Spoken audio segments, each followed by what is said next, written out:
Part 2 of Phaedo by Plato. Remember to like, subscribe and share this channel with your friends. Thank you for listening. Characters in scene are Cebes, Crito, Echecrates, Simmias, Socrates, Attendant. Narrated by me, Phaedo. Yes, indeed, I said. That is very melancholy. let us then, in the first place, He said, be careful of allowing or of admitting into our souls the notion that there is no health or soundness in any arguments at all. Rather say that we have not yet attained to soundness in ourselves and that we must struggle manfully and do our best to gain health of mind. You and all other men having regard to the whole of your future life, and I myself in the prospect of death. For at this moment I am sensible that I have not the temper of a philosopher. Like the vulgar, I am only a partisan. Now the partisan, when he is engaged in a dispute, cares nothing about the rights of the question, but is anxious only to convince his hearers of his own assertions. And the difference between him and me at the present moment is merely this, that whereas he seeks to convince his hearers that what he says is true, I am rather seeking to convince myself. To convince my hearers is a secondary matter with me. And do but see how much I gain by the argument. For if what I say is true, then I do well to be persuaded of the truth. But if there be nothing after death, still, during the short time that remains, I shall not distress my friends with lamentations, and my ignorance will not last, but will die with me, and therefore no harm will be done. This is the state of mind, Simmias and Cebes, in which I approach the argument. And I would ask you to be thinking of the truth and not of Socrates. Agree with me if I seem to you to be speaking the truth, or if not, withstand me might and main, that I may not deceive you as well as myself in my enthusiasm, and like the bee, leave my sting in you before I die. And now let us proceed, he said. And first of all, let me be sure that I have in my mind what you were saying.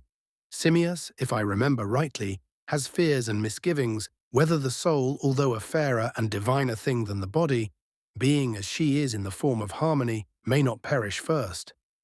On the other hand, Cebes appeared to grant that the soul was more lasting than the body, but he said that no one could know whether the soul, after having worn out many bodies, might not perish herself and leave her last body behind her, and that this is death, which is the destruction not of the body but of the soul, for in the body the work of destruction is ever going on. Are not these, Simmias and Cebes, the points which we have to consider? They both agreed to this statement of them. He proceeded, And did you deny the force of the whole preceding argument, or of a part only? Of a part only, they replied. And what did you think, He said, of that part of the argument in which we said that knowledge was recollection, and hence inferred that the soul must have previously existed somewhere else before she was enclosed in the body? Cebes said that he had been wonderfully impressed by that part of the argument, and that his conviction remained absolutely unshaken. Simmias agreed and added that he himself could hardly imagine the possibility of his ever thinking differently. But, Rejoined Socrates, you will have to think differently, my Theban friend, if you still maintain that harmony is a compound, and that the soul is a harmony which is made out of strings set in the frame of the body. For you will surely never allow yourself to say that a harmony is prior to the elements which compose it. never, Socrates. But do you not see that this is what you imply when you say that the soul existed before she took the form and body of man, and was made up of elements which as yet had no existence? For harmony is not like the soul, as you suppose, but first the lyre and the strings. And the sounds exist in a state of discord, and then harmony is made last of all, and perishes first. And how can such a notion of the soul as this agree with the other? Not at all. replied Simmias. And yet, he said, there surely ought to be harmony in a discourse of which harmony is the theme. There ought. Replied Simmias. But there is no harmony, he said, in the two propositions that knowledge is recollection, and that the soul is a harmony. Which of them will you retain? I think He replied, that I have a much stronger faith, Socrates, in the first of the two, which has been fully demonstrated to me, than in the latter, which has not been demonstrated at all, but rests only on probable and plausible grounds, and is therefore believed by the many. I know too well that these arguments from probabilities are impostors, and unless great caution is observed in the use of them, they are apt to be deceptive, in geometry, and in other things too. But the doctrine of knowledge and recollection has been proven to me on trustworthy grounds. And the proof was that the soul must have existed before she came into the body, because to her belongs the essence of which the very name implies existence. Having, as I am convinced, rightly accepted this conclusion, and on sufficient grounds, I must, as I suppose, cease to argue or allow others to argue that the soul is a harmony. Let me put the matter, Simmias, he said. in another point of view. Do you imagine that a harmony or any other composition can be in a state other than that of the elements out of which it is compounded, Certainly not. or do or suffer anything other than they do or suffer? He agreed. Then a harmony does not, properly speaking, lead the parts or elements which make up the harmony, but only follows them. He assented. For harmony cannot possibly have any motion or sound or other quality which is opposed to its parts.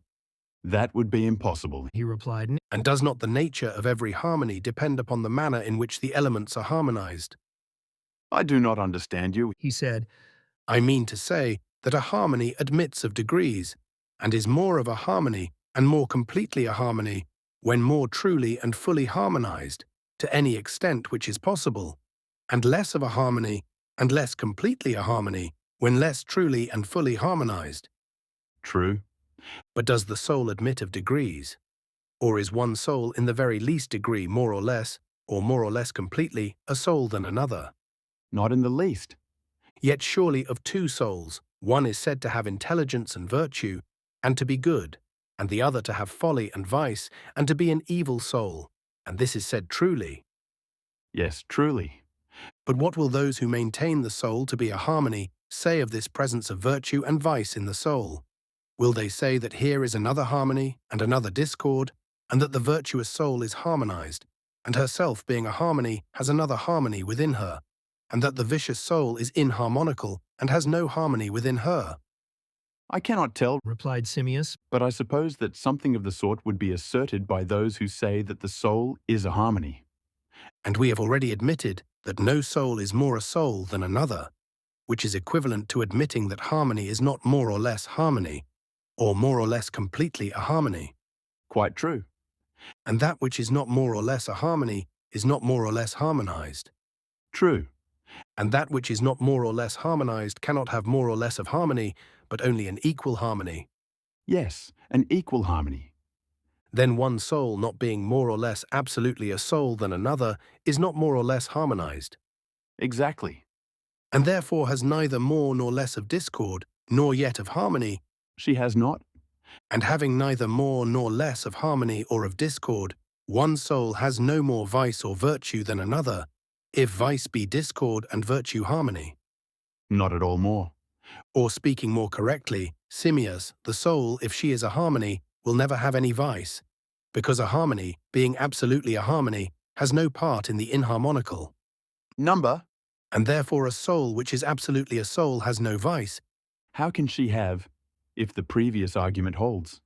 Then, if all souls are equally by their nature souls, all souls of all living creatures will be equally good. I agree with you, Socrates. He said. And can all this be true, think you? He said. For these are the consequences which seem to follow from the assumption that the soul is a harmony. It cannot be true. Once more, He said. what ruler is there of the elements of human nature other than the soul, and especially the wise soul? Do you know of any? Indeed, I do not. And is the soul in agreement with the affections of the body, or is she at variance with them? For example, when the body is hot and thirsty, does not the soul incline us against drinking? And when the body is hungry, against eating? And this is only one instance out of 10,000 of the opposition of the soul to the things of the body. Very true. But we have already acknowledged that the soul, being a harmony, can never utter a note at variance with the tensions and relaxations and vibrations and other affections of the strings out of which she is composed. She can only follow, she cannot lead them. It must be so. He replied.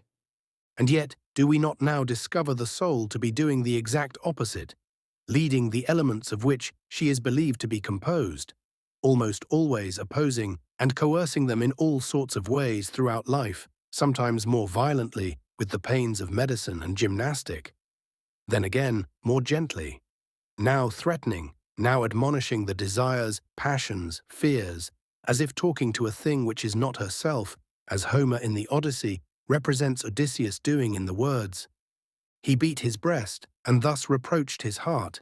Endure, my heart, far worse hast thou endured." Do you think that Homer wrote this under the idea that the soul is a harmony capable of being led by the affections of the body, and not rather of a nature which should lead and master them, herself a far diviner thing than any harmony? Yes, Socrates, I quite think so.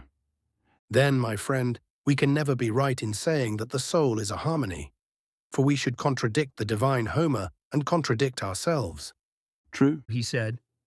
Thus much, said Socrates, of Harmonia, your Theban goddess, who has graciously yielded to us. But what shall I say, Cebes, to her husband Cadmus, and how shall I make peace with him? I think that you will discover a way of propitiating him. Said Cebes. I am sure that you have put the argument with Harmonia in a manner that I could never have expected. For when Simmias was mentioning his difficulty, I quite imagined that no answer could be given to him, and therefore I was surprised at finding that his argument could not sustain the first onset of yours, and not impossibly the other, whom you call Cadmus, may share a similar fate. Nay, my good friend, Said Socrates. let us not boast, lest some evil eye should put to flight the word which I am about to speak. That, however, may be left in the hands of those above, while I draw near in Homeric fashion and try the metal of your words. Here lies the point. You want to have it proven to you that the soul is imperishable and immortal, and the philosopher who is confident in death appears to you to have but a vain and foolish confidence, if he believes that he will fare better in the world below than one who has led another sort of life, unless he can prove this. And you say that the demonstration of the strength and divinity of the soul, and of her existence prior to our becoming men, does not necessarily imply her immortality. Admitting the soul to be long-lived, and to have known and done much in a former state, still she is not on that account immortal, and her entrance into the human form may be a sort of disease which is the beginning of dissolution, and may at last, after the toils of life are over, end in that which is called death.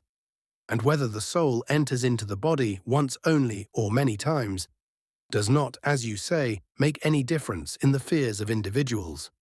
For any man who is not devoid of sense must fear if he has no knowledge and can give no account of the soul's immortality.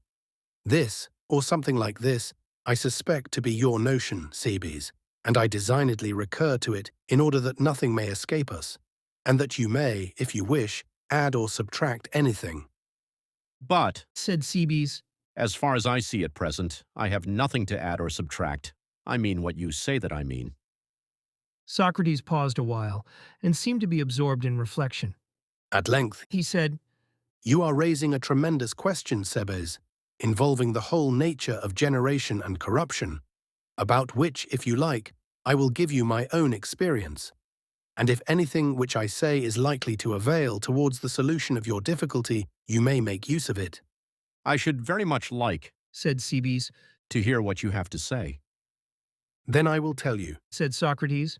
When I was young, Cebes, I had a prodigious desire to know that department of philosophy which is called the investigation of nature, to know the causes of things, and why a thing is and is created or destroyed appeared to me to be a lofty profession. And I was always agitating myself with the consideration of questions such as these. Is the growth of animals the result of some decay which the hot and cold principle contracts, as some have said? Is the blood the element with which we think, or the air, or the fire? Or perhaps nothing of the kind, but the brain may be the originating power of the perceptions of hearing and sight and smell, and memory and opinion may come from them, and science may be based on memory and opinion when they have attained fixity. And then I went on to examine the corruption of them, and then to the things of heaven and earth, and at last I concluded myself to be utterly and absolutely incapable of these inquiries, as I will satisfactorily prove to you. For I was fascinated by them to such a degree that my eyes grew blind to things which I had seemed to myself, and also to others, to know quite well. I forgot what I had before thought self-evident truths, e.g., such a fact as that the growth of man is the result of eating and drinking. For when by the digestion of food, flesh is added to flesh and bone to bone, and whenever there is an aggregation of congenial elements, the lesser bulk becomes larger and the small man great. Was not that a reasonable notion? Yes, said Cebes. I think so. Well, but let me tell you something more. There was a time when I thought that I understood the meaning of greater and less pretty well, and when I saw a great man standing by a little one, I fancied that one was taller than the other by a head, or one horse would appear to be greater than another horse, and still more clearly did I seem to perceive that 10 is 2 more than 8, and that 2 cubits are more than 1, because 2 is the double of 1. And what is now your notion of such matters? Said Cebes. I should be far enough from imagining, He replied, that I knew the cause of any of them. By heaven I should, for I cannot satisfy myself that when one is added to one, the one to which the addition is made becomes 2, or that the 2 units added together make 2 by reason of the addition. I cannot understand how, when separated from the other, each of them was 1 and not 2, and now, when they are brought together, the mere juxtaposition or meeting of them should be the cause of their becoming 2. Neither can I understand how the division of 1 is the way to make 2, for then a different cause would produce the same effect, as in the former instance the addition and juxtaposition of 1 to 1 was the cause of 2. In this the separation and subtraction of one from the other would be the cause.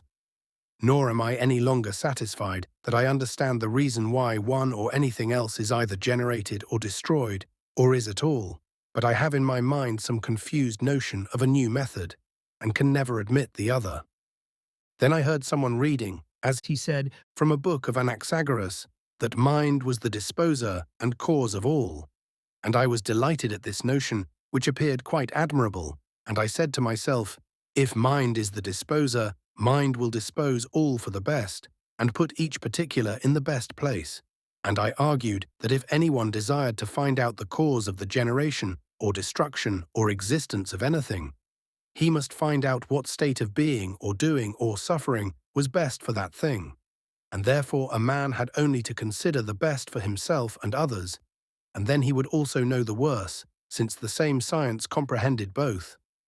And I rejoiced to think that I had found in Anaxagoras a teacher of the causes of existence such as I desired, and I imagined that he would tell me first whether the earth is flat or round, and whichever was true, he would proceed to explain the cause and the necessity of this being so, and then he would teach me the nature of the best, and show that this was best. And if he said that the earth was in the center, he would further explain that this position was the best, and I should be satisfied with the explanation given, and not want any other sort of cause.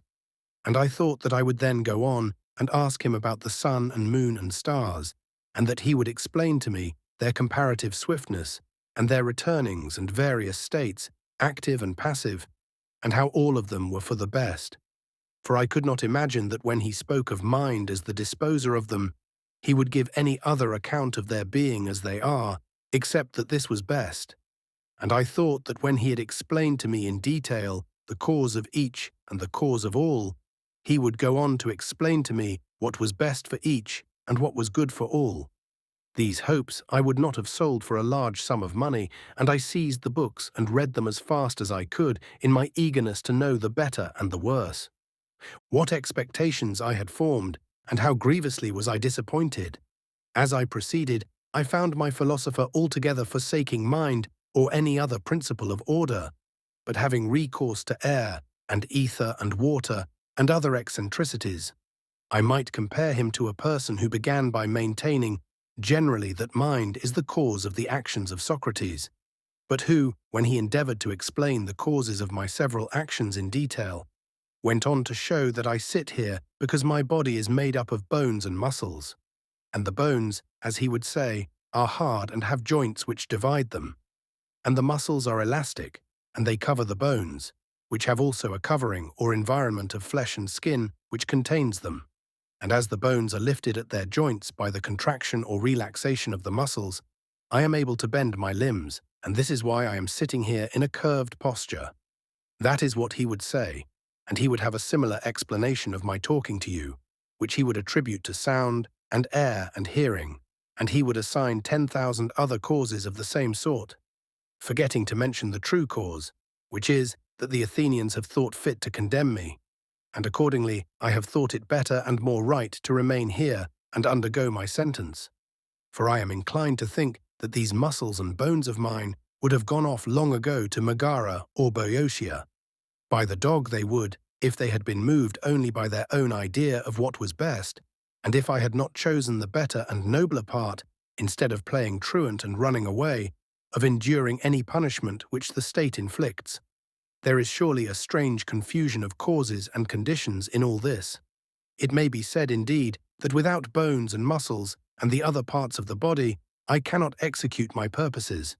But to say that I do as I do because of them, and that this is the way in which mind acts, and not from the choice of the best, is a very careless and idle mode of speaking. I wonder that they cannot distinguish the cause from the condition, which the many, feeling about in the dark, are always mistaking and misnaming. And thus one man makes a vortex all round, and steadies the earth by the heaven. Another gives the air as a support to the earth, which is a sort of broad trough.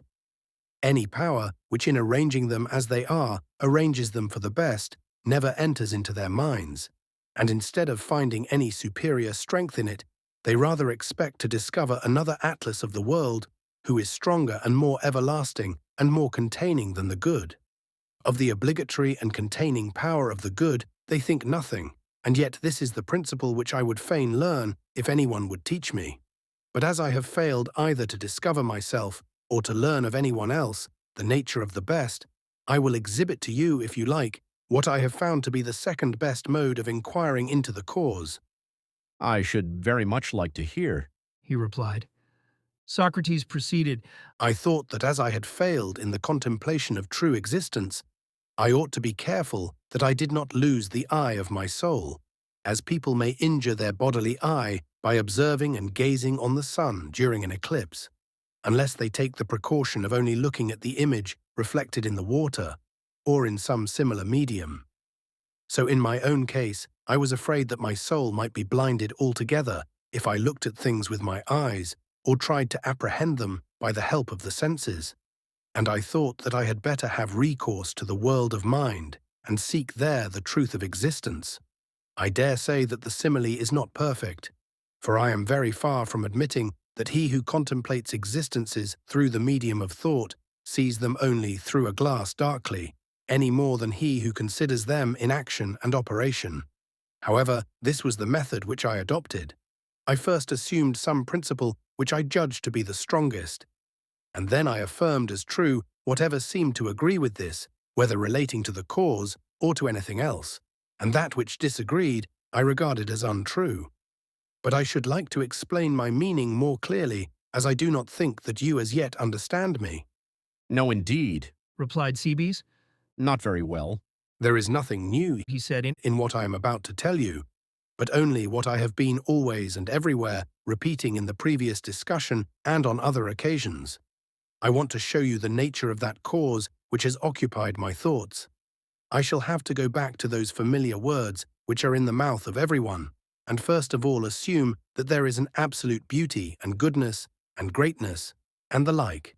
Grant me this, and I hope to be able to show you the nature of the cause and to prove the immortality of the soul. Cebes said. You may proceed at once with the proof, for I grant you this. Well, He said, then I should like to know whether you agree with me in the next step. For I cannot help thinking, if there be anything beautiful other than absolute beauty, should there be such, that it can be beautiful only in as far as it partakes of absolute beauty. And I should say the same of everything. Do you agree in this notion of the cause? Yes, he said, I agree. He proceeded, I know nothing and can understand nothing of any other of those wise causes which are alleged.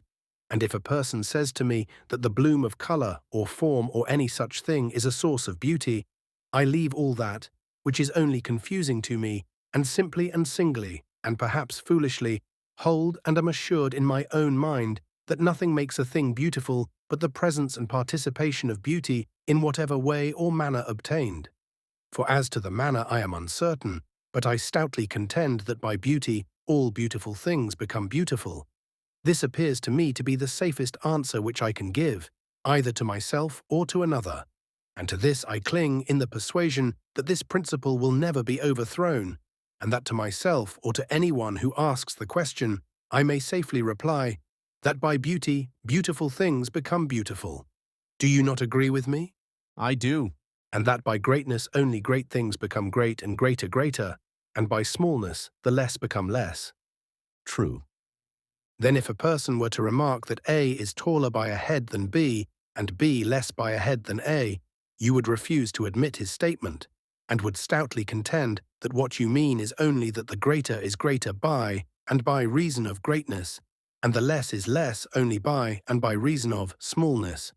And thus you would avoid the danger of saying that the greater is greater, and the less less by the measure of the head, which is the same in both, and would also avoid the monstrous absurdity of supposing that the greater man is greater by reason of the head, which is small. You would be afraid to draw such an inference, would you not? Indeed I should, said Cebes. laughing. In like manner you would be afraid to say that 10 exceeded 8 by, and by reason of 2, but would say by and by reason of number, or you would say that 2 cubits exceed 1 cubit not by a half, but by magnitude. For there is the same liability to error in all these cases. Very true, He said. Again, would you not be cautious of affirming that the addition of 1 to 1, or the division of 1, is the cause of 2? And you would loudly asseverate that you know of no way in which anything comes into existence except by participation in its own proper essence. And consequently, as far as you know, the only cause of 2 is the participation in duality. This is the way to make 2, and the participation in 1 is the way to make 1. You would say, I will let alone puzzles of division and addition. Wiser heads than mine may answer them. Inexperienced as I am, and ready to start, as the proverb says, at my own shadow, I cannot afford to give up the sure ground of a principle. And if anyone assails you there, you would not mind him or answer him until you had seen whether the consequences which follow agree with one another or not. And when you are further required to give an explanation of this principle, you would go on to assume a higher principle and a higher until you found a resting place in the best of the higher. But you would not confuse the principle and the consequences in your reasoning like the euristics, at least if you wanted to discover real existence. Not that this confusion signifies to them, who never care or think about the matter at all, for they have the wit to be well pleased with themselves, however great may be the turmoil of their ideas. But you, if you are a philosopher, will certainly do as I say. What you say is most true, said Simmias and Cebes, both speaking at once. Yes, Phaedo, and I do not wonder at their assenting. Anyone who has the least sense will acknowledge the wonderful clearness of Socrates' reasoning. Certainly Echecrates. And such was the feeling of the whole company at the time. Yes, and equally of ourselves, who were not of the company, and are now listening to your recital. But what followed? After all this had been admitted, and they had that ideas exist, and that other things participate in them, and derive their names from them, Socrates, if I remember rightly, said, This is your way of speaking, and yet when you say that Simmias is greater than Socrates and less than Phaedo, do you not predicate of Simmias both greatness and smallness? Yes, I do.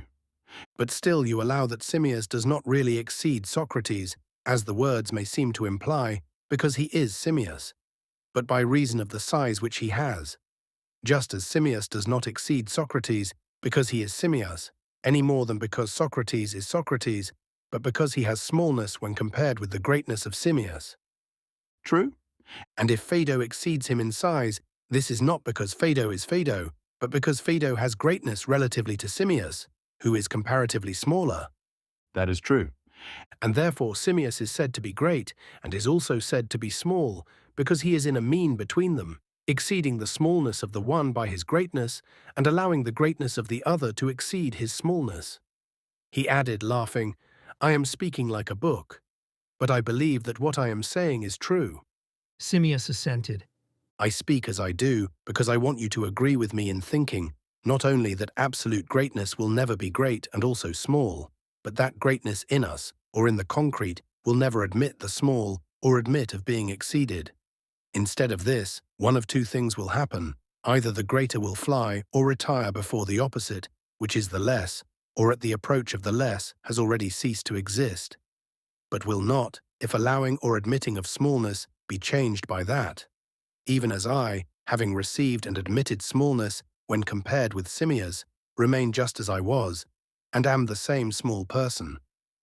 And as the idea of greatness cannot condescend ever to be or become small, in like manner the smallness in us cannot be or become great, nor can any other opposite which remains the same ever be or become its own opposite, but either passes away or perishes in the change. That Replied Cebes. is quite my notion. Hereupon one of the company, though I do not exactly remember which of them, said, "In heaven's name, is not this the direct contrary of what was admitted before? That out of the greater came the less, and out of the less the greater, and that opposites were simply generated from opposites. But now this principle seems to be utterly denied." Socrates inclined his head to the speaker and listened. I like your courage, He said, in reminding us of this, but you do not observe that there is a difference in the two cases. For then we were speaking of opposites in the concrete, and now of the essential opposite, which, as is affirmed, neither in us nor in nature can ever be at variance with itself. Then, my friend, we were speaking of things in which opposites are inherent, and which are called after them. But now about the opposites which are inherent in them, and which give their name to them. And these essential opposites will never, as we maintain, admit of generation into or out of one another.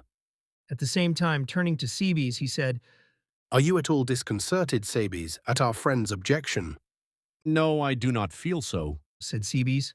and yet I cannot deny that I am often disturbed by objections. Then we are agreed, after all, Said Socrates. that the opposite will never in any case be opposed to itself. To that we are quite agreed. He replied. Yet once more let me ask you to consider the question from another point of view, and see whether you agree with me. There is a thing which you term heat, and another thing which you term cold. Certainly, But are they the same as fire and snow? most assuredly not. Heat is a thing different from fire, and cold is not the same with snow. Yes, And yet you will surely admit that when snow, as was before said, is under the influence of heat, they will not remain snow and heat.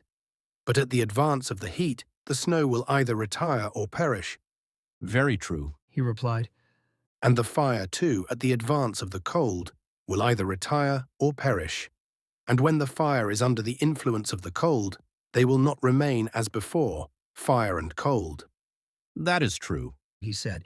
And in some cases, the name of the idea is not only attached to the idea in an eternal connection, but anything else which, not being the idea, exists only in the form of the idea, may also lay claim to it. I will try to make this clearer by an example. The odd number is always called by the name of odd. Very true. But is this the only thing which is called odd? Are there not other things which have their own name, and yet are called odd because, although not the same as oddness, they are never without oddness? That is what I mean to ask, whether numbers such as the number 3 are not of the class of odd. And there are many other examples. Would you not say, for example, that 3 may be called by its proper name and also be called odd, which is not the same with 3? And this may be said not only of 3 but also of 5, and of every alternate number. Each of them without being oddness is odd, and in the same way 2 and 4, and the other series of alternate numbers, has every number even, without being evenness. Do you agree? Of course. Then now mark the point at which I am aiming. Not only do essential opposites exclude one another, but also concrete things, which, although not in themselves opposed, contain opposites. These, I say, likewise reject the idea which is opposed to that which is contained in them, and when it approaches them, they either perish or withdraw. For example, will not the number 3 endure annihilation or anything sooner than be converted into an even number while remaining 3? Very true. said Cebes. And yet, He said, the number 2 is certainly not opposed to the number 3. It is not. Then not only do opposite ideas repel the advance of one another, but also there are other natures which repel the approach of opposites. Very true. he said. Suppose, he said, that we endeavor, if possible, to determine what these are. By all means. Are they not, Cebes, such as compel the things of which they have possession not only to take their own form, but also the form of some opposite? What do you mean? I mean, as I was just now saying, and as I am sure that you know, that those things which are possessed by the number 3 must not only be 3 in number, but must also be odd. Quite true. And on this oddness, of which the number 3 has the impress, the opposite idea will never intrude. Number. And this impress was given by the odd principle, Yes. and to the odd is opposed the even. True. Then the idea of the even number will never arrive at 3. Number. Then 3 has no part in the even. None. Then the triad or number 3 is uneven. Very true. To return then to my distinction of natures which are not opposed, and yet do not admit opposites. As, in the instance given, 3, although not opposed to the even, does not any the more admit of the even, but always brings the opposite into play on the other side. Or as 2 does not receive the odd, or fire the cold. From these examples, and there are many more of them, perhaps you may be able to arrive at the general conclusion that not only opposites will not receive opposites, but also that nothing which brings the opposite will admit the opposite of that which it brings, in that to which it is brought. And here let me recapitulate, for there is no harm in repetition. The number 5 will not admit the nature of the even any more than 10, which is the double of 5, will admit the nature of the odd. The double has another opposite, and is not strictly opposed to the odd, but nevertheless rejects the odd altogether. Nor again will parts in the ratio 3 to 2, nor any fraction in which there is a half, nor again in which there is a third, admit the notion of the whole, although they are not opposed to the whole. You will agree. Yes. He said. I entirely agree and go along with you in that. And now, He said, let us begin again, and do not you answer my question in the words in which I ask it. Let me have not the old safe answer of which I spoke at first, but another equally safe, of which the truth will be inferred by you from what has been just said. I mean that if anyone asks you what that is, of which the inherence makes the body hot, you will reply not heat, this is what I call the safe and stupid answer, but fire, a far superior answer, which we are now in a condition to give. Or if anyone asks you why a body is diseased, you will not say from disease, but from fever, and instead of saying that oddness is the cause of odd numbers, you will say that the monad is the cause of them. And so of things in general, as I dare say that you will understand sufficiently without my adducing any further examples.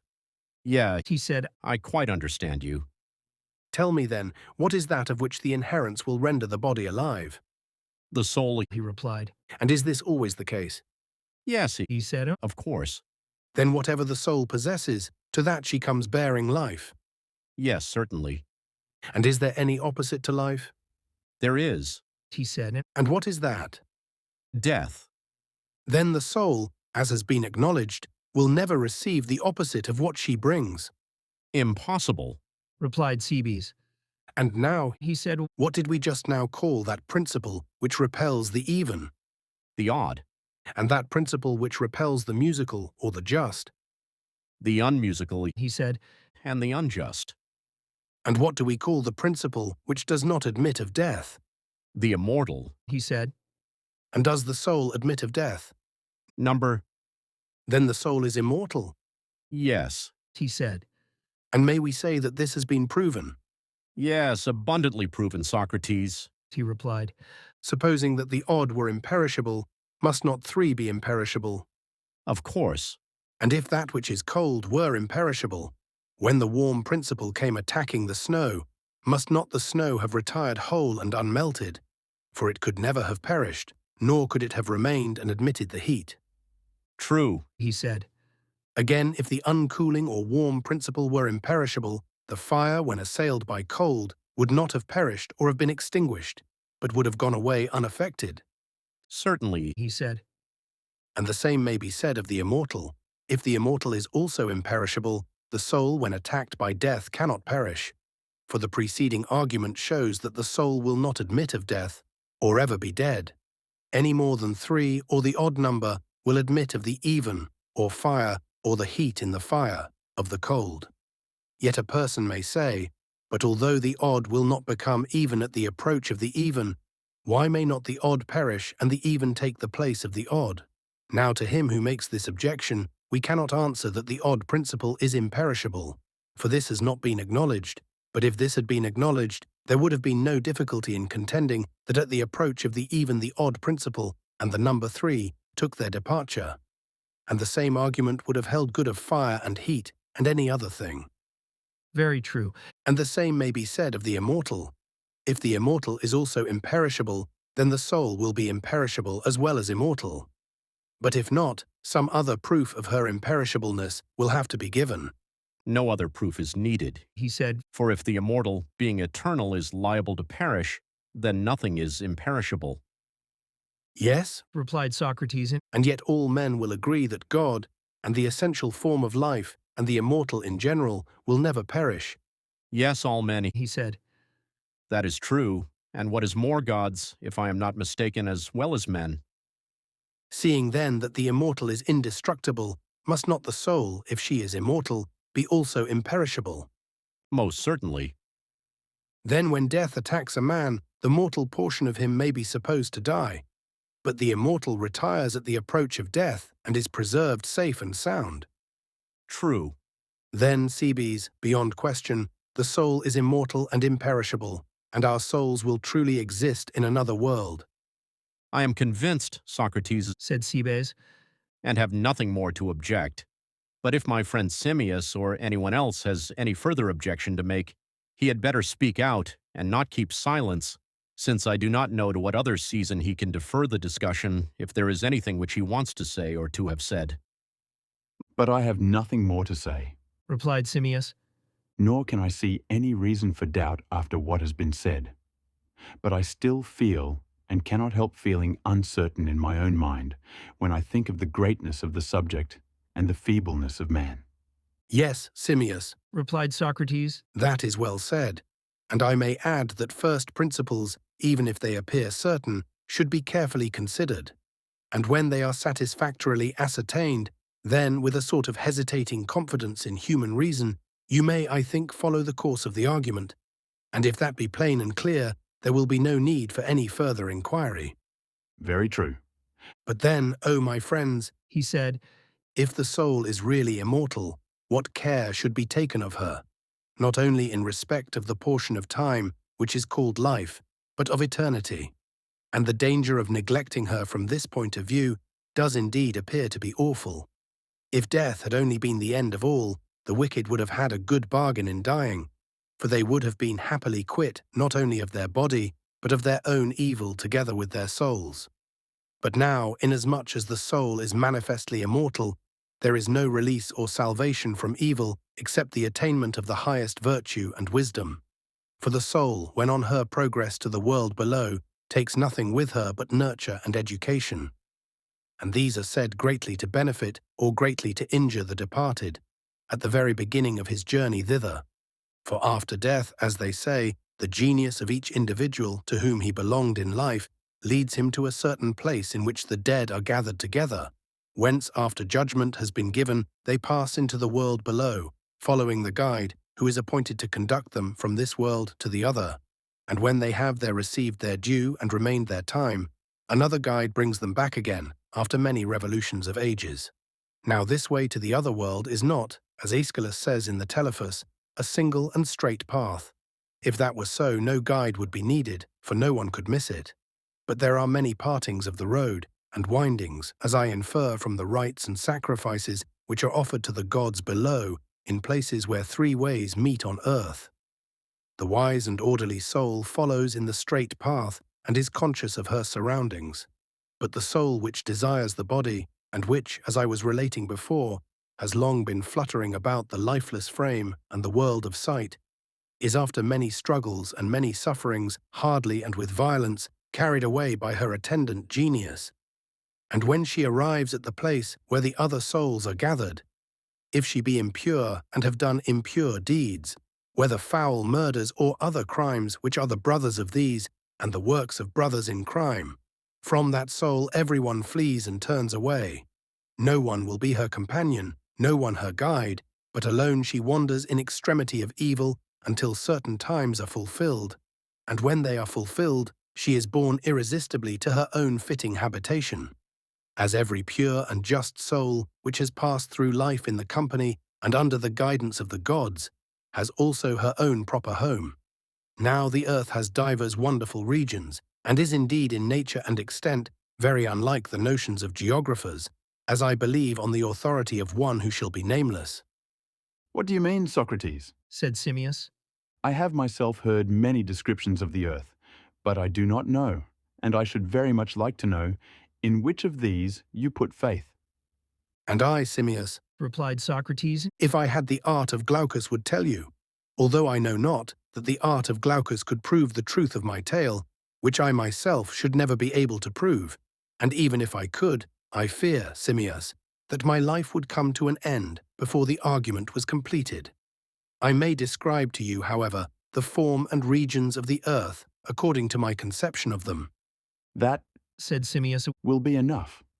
Well then, He said, my conviction is that the earth is a round body in the center of the heavens, and therefore has no need of air or any similar force to be a support, but is kept there and hindered from falling or inclining any way by the equability of the surrounding heaven and by her own equipoise.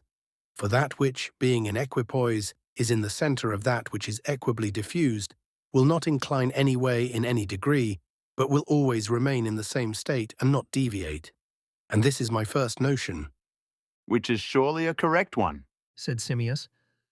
Also I believe that the earth is very vast, and that we who dwell in the region, extending from the river Phasis to the pillars of Heracles, inhabit a small portion only about the sea, like ants or frogs about a marsh, and that there are other inhabitants of many other like places. For everywhere on the face of the earth there are hollows of various forms and sizes, into which the water and the mist and the lower air collect. But the true earth is pure and situated in the pure heaven. There are the stars also, and it is the heaven which is commonly spoken of by us as the ether, and of which our own earth is the sediment gathering in the hollows beneath. But we who live in these hollows are deceived into the notion that we are dwelling above on the surface of the earth, which is just as if a creature who was at the bottom of the sea were to fancy that he was on the surface of the water, and that the sea was the heaven through which he saw the sun and the other stars, he having never come to the surface by reason of his feebleness and sluggishness, and having never lifted up his head and seen, nor ever heard from one who had seen, how much purer and fairer the world above is than his own. And such is exactly our case, for we are dwelling in a hollow of the earth, and fancy that we are on the surface, and the air we call the heaven, in which we imagine that the stars move. But the fact is that owing to our feebleness and sluggishness, we are prevented from reaching the surface of the air. For if any man could arrive at the exterior limit, or take the wings of a bird and come to the top, then like a fish who puts his head out of the water and sees this world, he would see a world beyond. And if the nature of man could sustain the sight, he would acknowledge that this other world was the place of the true heaven and the true light and the true earth. For our earth and the stones and the entire region which surrounds us are spoilt and corroded. As in the sea all things are corroded by the brine, neither is there any noble or perfect growth, but caverns only, and sand, and an endless slough of mud. And even the shore is not to be compared to the fairer sights of this world. And still less is this our world to be compared with the other. Of that upper earth which is under the heaven, I can tell you a charming tale, Simmias, which is well worth hearing. And we, Socrates, Replied Simmias. shall be charmed to listen to you. The tale, my friend, He said, is as follows. In the first place, the earth, when looked at from above, is in appearance streaked like one of those balls which have leather coverings in 12 pieces, and is decked with various colors, of which the colours used by painters on earth are in a manner samples. But there the whole earth is made up of them, and they are brighter far and clearer than ours. There is a purple of wonderful lustre, also the radiance of gold, and the white which is in the earth is whiter than any chalk or snow. Of these and other colours the earth is made up, and they are more in number and fairer than the eye of man has ever seen. The very hollows, of which I was speaking, filled with air and water, have a colour of their own, and are seen like light gleaming amid the diversity of the other colours, so that the whole presents a single and continuous appearance of variety in unity. And in this fair region everything that grows, trees and flowers and fruits, are in a like degree fairer than any here, and there are hills, having stones in them, in a like degree smoother, and more transparent, and fairer in colour than our highly valued emeralds, and sardonyxes, and jaspers, and other gems, which are but minute fragments of them. For there all the stones are like our precious stones, and fairer still, compare Republic. The reason is that they are pure, and not like our precious stones, infected or corroded by the corrupt briny elements which coagulate among us, and which breed foulness and disease both in earth and stones, as well as in animals and plants. They are the jewels of the upper earth, which also shines with gold and silver and the like, and they are set in the light of day, and are large and abundant and in all places, making the earth a sight to gladden the beholder's eye. And there are animals and men, some in a middle region, others dwelling about the air as we dwell about the sea, others in islands which the air flows round near the continent, and in a word, the air is used by them as the water and the sea are by us, and the ether is to them what the air is to us. Moreover, the temperament of their seasons is such that they have no disease, and live much longer than we do, and have sight and hearing and smell and all the other senses in far greater perfection, in the same proportion that air is purer than water, or the ether than air. Also they have temples and sacred places in which the gods really dwell, and they hear their voices and receive their answers, and are conscious of them, and hold converse with them, and they see the sun, moon, and stars as they truly are, and their other blessedness is of a piece with this. Such is the nature of the whole earth, and of the things which are around the earth.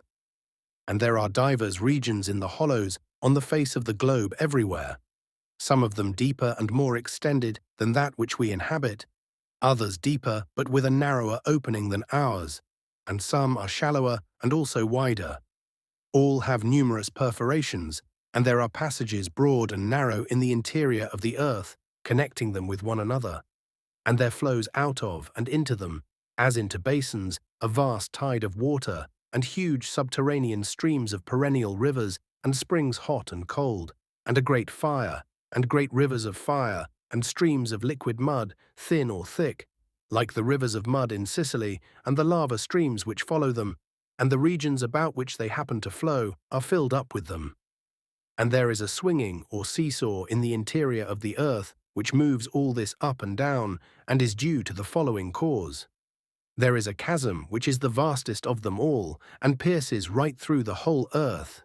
This is that chasm which Homer describes in the words, "Far off, where is the inmost depth beneath the earth," and which he in other places and many other poets have called Tartarus. And the seesaw is caused by the streams flowing into and out of this chasm, and they each have the nature of the soil through which they flow. And the reason why the streams are always flowing in and out is that the watery element has no bed or bottom, but is swinging and surging up and down, and the surrounding wind and air do the same.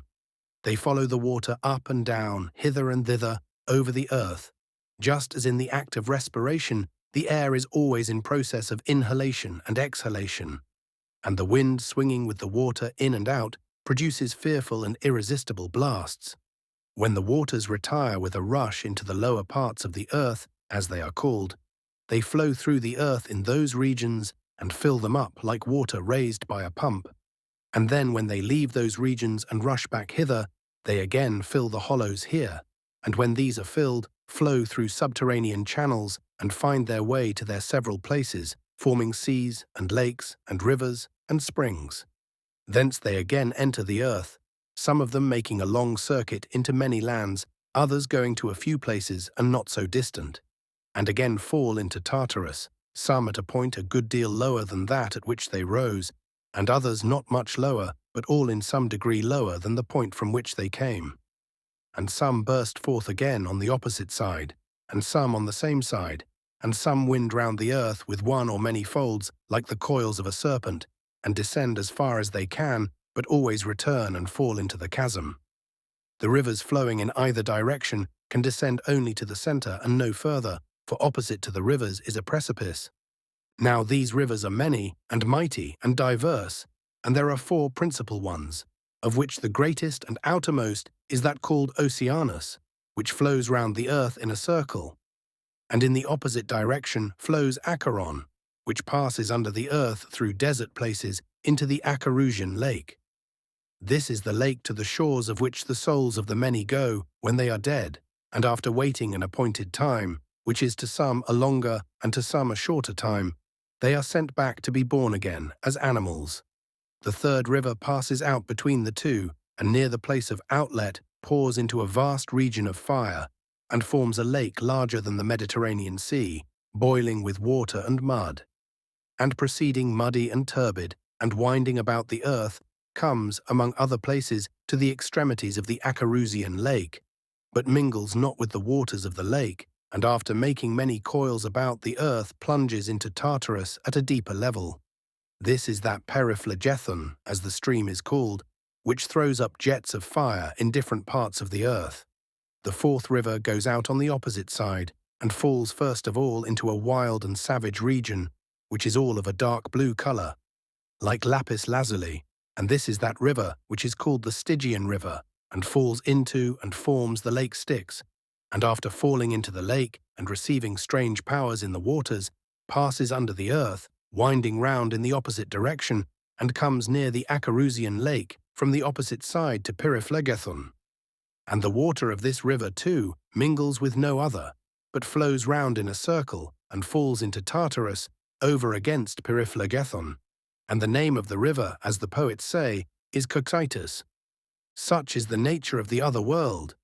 And when the dead arrive at the place to which the genius of each severally guides them, first of all they have sentence passed upon them, as they have lived well and piously or not. And those who appear to have lived neither well nor ill go to the river Acheron, and embarking in any vessels which they may find, are carried in them to the lake, and there they dwell and are purified of their evil deeds, and having suffered the penalty of the wrongs which they have done to others, they are absolved, and receive the rewards of their good deeds, each of them according to his deserts. But those who appear to be incurable by reason of the greatness of their crimes, who have committed many and terrible deeds of sacrilege, murders foul and violent, or the like, such are hurled into Tartarus, which is their suitable destiny, and they never come out. Those again who have committed crimes, which although great are not irremediable, who in a moment of anger, for example, have done violence to a father or a mother, and have repented for the remainder of their lives, or who have taken the life of another under the like extenuating circumstances, these are plunged into Tartarus, the pains of which they are compelled to undergo for a year, but at the end of the year the wave casts them forth. Mere homicides by way of Cocytus, parricides and matricides by Periphlogethon, and they are borne to the Acherusian lake, and there they lift up their voices and call upon the victims whom they have slain or wronged, to have pity on them, and to be kind to them, and let them come out into the lake. And if they prevail, then they come forth and cease from their troubles. But if not, they are carried back again into Tartarus, and from thence into the rivers unceasingly, until they obtain mercy from those whom they have wronged. For that is the sentence inflicted upon them by their judges. Those too who have been preeminent for holiness of life are released from this earthly prison, and go to their pure home which is above, and dwell in the purer earth. And of these, such as have duly purified themselves with philosophy, live henceforth altogether without the body, in mansions fairer still, which may not be described, and of which the time would fail me to tell. Wherefore, Simmias, seeing all these things, what ought not we to do, that we may obtain virtue and wisdom in this life? Fair is the prize, and the hope great. A man of sense ought not to say, nor will I be very confident, that the description which I have given of the soul and her mansions is exactly true. But I do say that, inasmuch as the soul is shown to be immortal, he may venture to think, not improperly or unworthily, that something of the kind is true. The venture is a glorious one, and he ought to comfort himself with words like these, which is the reason why I lengthen out the tale. Wherefore I say, let a man be of good cheer about his soul, who having cast away the pleasures and ornaments of the body as alien to him and working harm rather than good, has sought after the pleasures of knowledge, and has arrayed the soul not in some foreign attire, but in her own proper jewels, temperance and justice and courage and nobility and truth.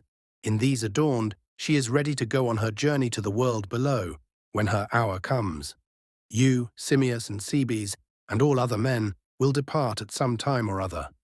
Me already, as the tragic poet would say, the voice of fate calls. Soon I must drink the poison, and I think that I had better repair to the bath first, in order that the women may not have the trouble of washing my body after I am dead. When he had done speaking, Crito said, And have you any commands for us, Socrates? Anything to say about your children? Or any other matter in which we can serve you? Nothing particular, Crito. he replied. Only, as I have always told you, take care of yourselves. That is a service which you may be ever rendering to me and mine, and to all of us, whether you promise to do so or not. But if you have no thought for yourselves, and care not to walk according to the rule which I have prescribed for you, not now for the first time, however much you may profess or promise at the moment, it will be of no avail. We will do our best. Said Crito. And in what way shall we bury you? In any way that you like, but you must get hold of me and take care that I do not run away from you. Then he turned to us and added with a smile, I cannot make Crito believe that I am the same Socrates who have been talking and conducting the argument. He fancies that I am the other Socrates whom he will soon see, a dead body, and he asks, how shall he bury me? And though I have spoken many words in the endeavor to show that when I have drunk the poison, I shall leave you and go to the joys of the blessed, these words of mine, with which I was comforting you and myself, have had, as I perceive, no effect upon Crito. And therefore I want you to be surety for me to him now, as at the trial he was surety to the judges for me. But let the promise be of another sort, for he was surety for me to the judges that I would remain, and you must be my surety to him that I shall not remain, but go away and depart.